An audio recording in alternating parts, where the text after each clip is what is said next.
Bienvenue sur Paintball Series, on est les Carnages et on casse tout. 1, 2, 3, Carnage!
Bonjour à tous, bienvenue à Puget-sur-Argence dans le Var pour la finale de la LNP ou CDF, comprenez par là le championnat de France. Est-ce que les tontons vont conserver leur titre? Eh bien on le saura dans quelques minutes. La rubrique MVP sera consacrée cette fois aux Parisiens de Carnage. Mais tout de suite, pour bien comprendre cette finale, on va revenir sur les règles et l'arbitrage.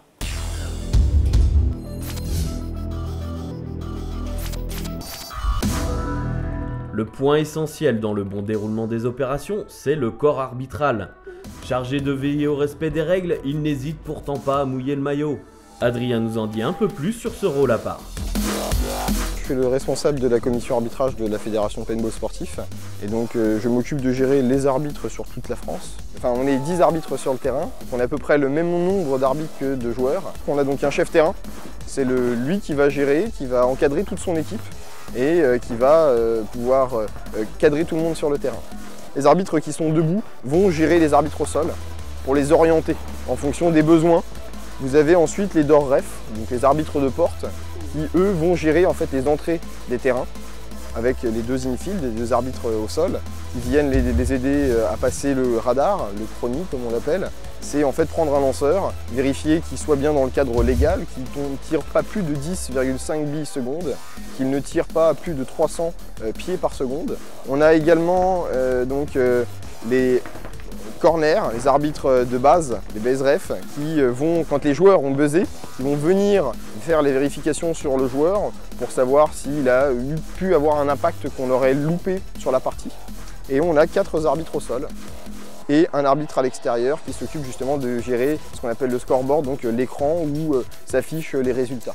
La difficulté du paintball, c'est qu'il faut être réactif, il faut réussir à suivre le jeu.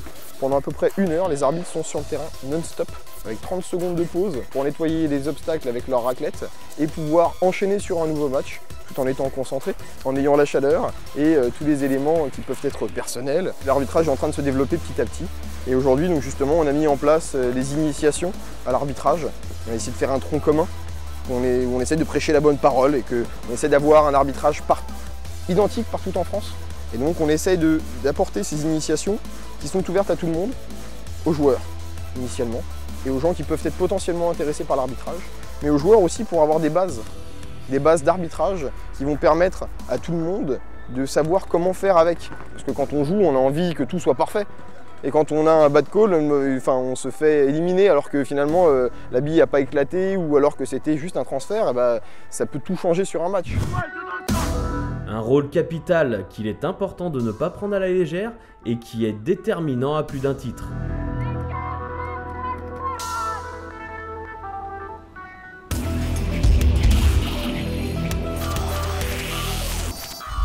Ils arrivent tout droit de la région parisienne et sont toujours bien placés sur les compétitions. Rencontre avec le team Carnage.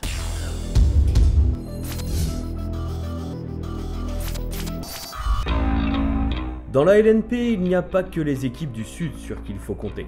Le team Carnage vient de Paris et après de belles victoires en semi-7 et semi-5, elle a pu accrocher le titre tant convoité en 2010. Une équipe avec beaucoup d'expérience, une stature internationale et une identité forte depuis ses débuts. Moi, quand j'ai débuté le paintball, j'ai débuté avec l'équipe qui s'appelait les Los Diablos et leur insigne était le carnage de chez Marvel. Après, deuxième chose, le nom Carnage, je trouve que ça claque. Et en plus, en français et en anglais, pas de problème de traduction, ça passe nickel. Donc je dirais que l'équipe est scindée en une moitié de jeunes, une moitié de vieux. Généralement les jeunes sont plus à l'attaque qu'à l'arrière, à part moi qui suis un peu l'exception. Je manque de volume pour jouer à l'arrière. Jouer à haut niveau, c'est beaucoup de week-ends, c'est 45 week-ends à l'année. On aurait pu avoir des aides américaines et tout, et on préfère former les joueurs et gagner ensemble. Donc l'année prochaine, le but c'est de garder vraiment l'effectif, et même sur 2-3 ans, qu'on arrive vraiment à être performant à 7-8 joueurs, tous ensemble, à monter de niveau en CPL. Une équipe solide qui a accroché une belle 3e place au championnat et qui compte bien aller taquiner les poids lourds que sont Outrage et Tonton lors des playoffs. En étant 3e, finissant 3e à la fin de l'année, c'est tout à fait correct. Maintenant, voilà, on va tout faire pour aller chercher le titre, même si on sait que battre Tonton, ça va être compliqué. Maintenant, j'estime que Outrage, Icon ou GK, on est largement capable de les battre, comme eux sont capables de nous battre, mais c'est beaucoup plus ouvert. Tonton, ça va être plus compliqué, malgré un match 3-3 où on les a vus aussi perdre des matchs en Allemagne. Donc voilà, si toute l'équipe joue bien et joue intelligemment, on est capable d'aller chercher ce titre. Et ça fait depuis 2010 qu'on ne l'a pas eu, donc on aimerait bien aller le chercher. Carnage est expérimentée, changeante et imprévisible.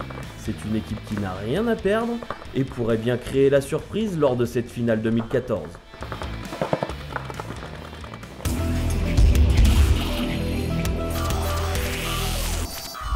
On connaît les 5 meilleures équipes à l'issue des 3 premières étapes, mais maintenant toutes les cartes sont redistribuées, c'est les playoffs.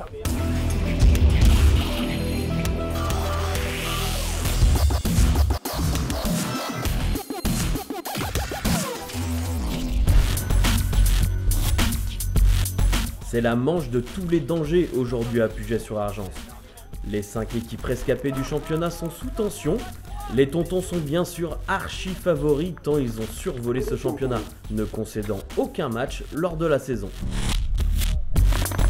Derrière, assoiffé de vengeance, le team Outrage Valence a tout fait pour accrocher la première place cette année, malgré la chaleur écrasante. Grégory Descarnages nous a dit que tout était possible lors des playoffs, et son équipe compte bien sortir de cette 3e place qui leur colle à la peau. Sans oublier Icon, bien parti pour jouer aux troubles fêtes dans le haut du tableau, et qui sait, accrocher une place sur le podium. La belle surprise de ce championnat, c'est la toute jeune équipe Generation Kill, très accrocheuse, qui a montré maintes fois qu'elle avait tout à fait sa place dans le dernier carré de la compétition.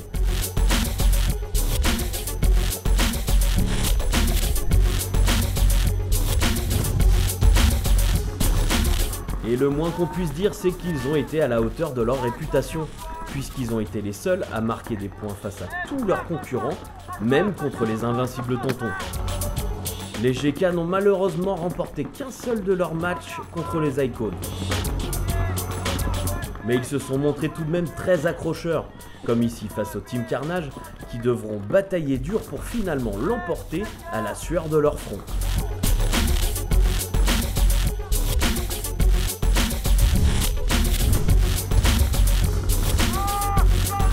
Carnage, on les retrouve maintenant contre le Team Icon, dans un match douloureux où la fatigue se fait sentir. La faute aux séquelles d'une énorme confrontation face à Outrage, qui se finira en match nul. Les Marseillais l'emporteront finalement, en venant à bout de la belle résistance des Parisiens.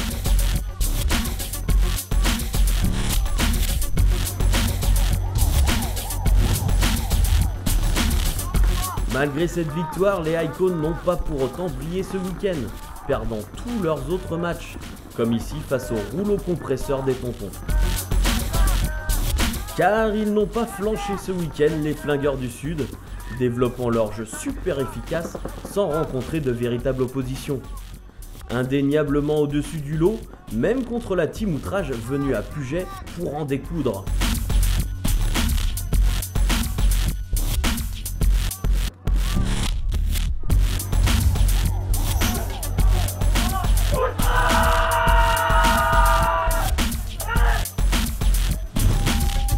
Malheureusement, la rage et la volonté n'auront pas suffi au team de Valence. Après avoir effacé efficacement Icon et GK, le match nul concédé contre Carnage semble avoir atteint le moral de l'équipe. Et contre les tontons, il faut avoir toute sa tête pour arriver à leur niveau de jeu exceptionnel.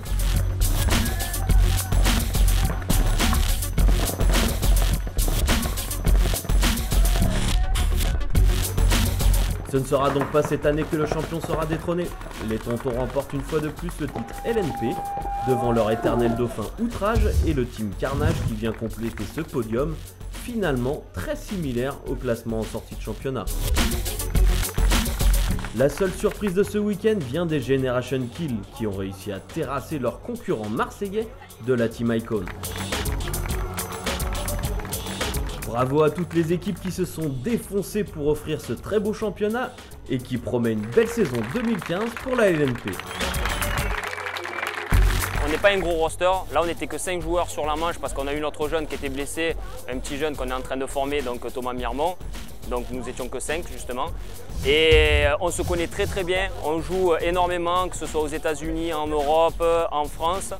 Et on a cette faculté-là justement de pouvoir analyser le match en cours de jeu et pouvoir justement essayer d'effacer quelques problèmes ou de pousser d'une certaine manière, aider son coéquipier, trouver des solutions justement pour que la team en elle-même puisse justement trouver la faille des adversaires pour percer et mettre le doigt justement où ça fait mal en face. On est venu, on s'est fait la saison, on a réussi à se qualifier à travers les différentes manches justement de LNP et puis là ça y est, il y avait 5 teams. 4 à abattre, on a réussi à remplir le job et puis voilà, on est de nouveau champion, on gardera le titre avec nous cette année encore et on est content et fier de le ramener à Marseille.